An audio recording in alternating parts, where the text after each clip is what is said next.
Assalamualaikum warahmatullahi wabarakatuh.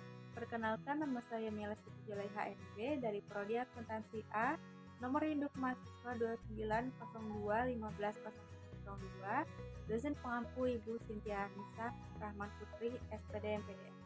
Pada kesempatan kali ini saya akan memaparkan hasil jawaban saya pada mata kuliah pengantar ekonomi mikro.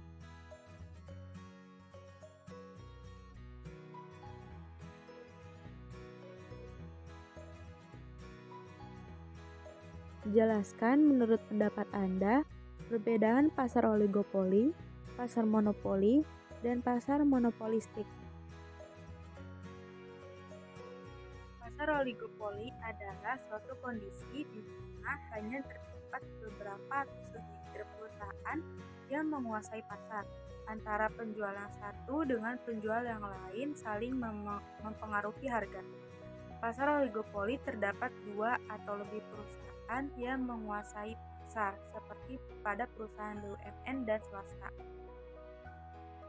Pasar monopoli adalah pasar yang hanya terdapat satu produsen sebagai pemilik atau pemegang hak penjualan terhadap satu atau beberapa produk tertentu dan diatur oleh undang-undang. Artinya, pasar monopoli hanya dikuasai oleh satu perusahaan atau satu penjual dan dikuasai oleh perusahaan BUMN atau pemerintah.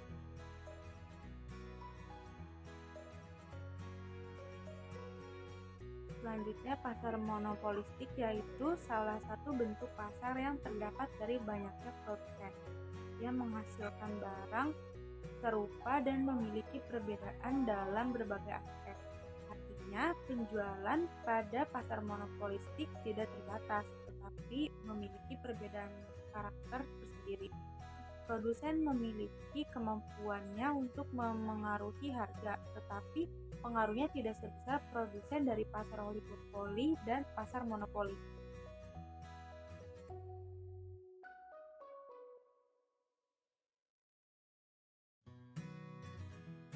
Jelaskan menurut pendapat Anda tentang perilaku konsumen dan perilaku produsen.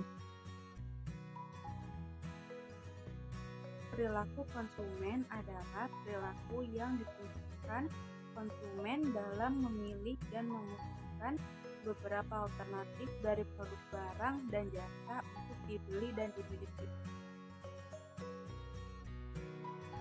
Perilaku produsen adalah tindakan dari produsen untuk mendapatkan keuntungan yang semaksimum mungkin dengan menggunakan beberapa barang ataupun jasa untuk dipasarkan.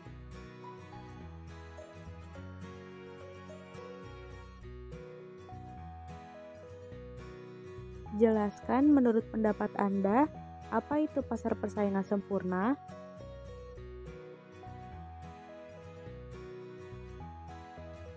Pasar persaingan sempurna yaitu model pasar yang paling klasik dan paling sering digunakan dalam bisnis ekonomi karena dianggap sebagai tempat yang menjamin terwujudnya kegiatan produksi barang atau jasa secara optimal dan efisien.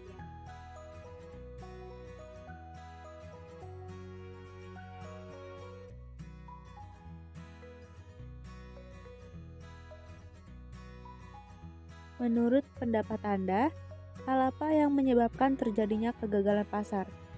Dan jelaskan. Menurut saya, kegagalan pasar bisa disebabkan karena adanya kebutuhan pasar yang tidak efisien, karena bisa menyebabkan kebutuhan tersebut menjadi terlalu banyak atau terlalu sedikit. Faktor kegagalan tersebut bisa terjadi karena adanya barang publik atau barang yang banyak dikonsumsi oleh masyarakat. Lalu penguasaan pasar yang terjadi ketika pembeli atau penjual memiliki kekuatan untuk menentukan harga barang atau jasa di pasar. Contohnya ketika konsumen menawarkan harga yang jual yang rendah saat penjual menetapkan harga yang tinggi untuk memaksimalkan keuntungan mereka.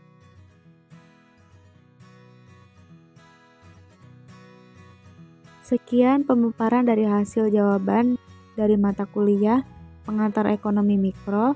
Mohon maaf apabila ada kekurangan dan kesalahan dalam penyampaian materi tersebut. Wassalamualaikum warahmatullahi wabarakatuh.